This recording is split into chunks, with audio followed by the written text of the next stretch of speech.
Hello, this is going to be a long video, but I have a lot to say, so bear with me.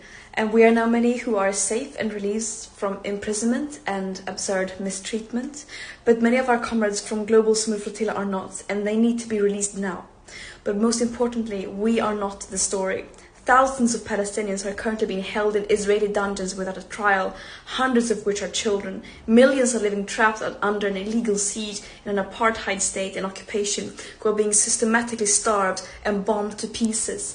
Basic societal infrastructure is being targeted and destroyed, and Palestinians are being systematically deprived of their very basic rights and means to survive, such as producing their own food, controlling their own territorial waters, and children being able to go to school.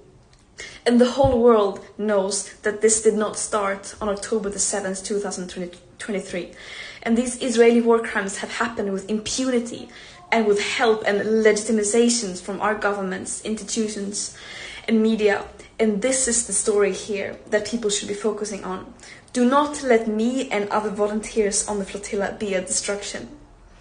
And the Global Sumud Flotilla is about solidarity with Palestinians, international solidarity. And what Israel did was mainly not to illegally abduct us in international waters and abuse us in prison, but it was that it stopped a humanitarian mission and violating international law by preventing humanitarian aid from entering Gaza, a population that are being systematically starved by Israel.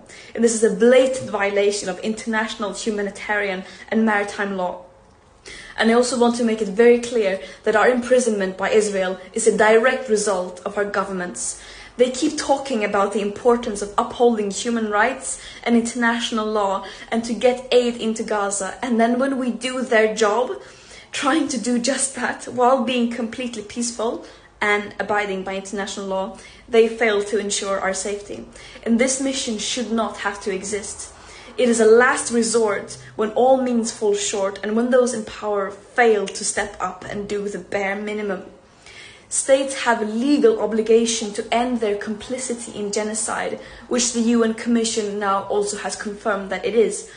And this current lack of willingness to do so is a crime against humanity.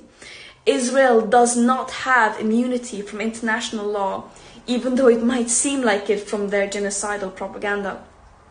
No human being is worth more than any other, and that also applies to Israelis. It's absurd that this even has to be said. And just to have it said once again, of course we are not running errands for Hamas, nor are we terrorists. Israel thinks they can get away with only recycling their old arguments and smear campaigns to justify their atrocities without addressing the evidence of them committing a genocide. But the world sees through their desperate lies. Terrorism is defined as the calculated act of using violence to incite fear in a population for political control.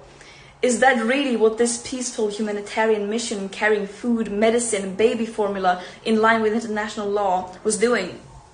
One can really ask who the real terrorist is here.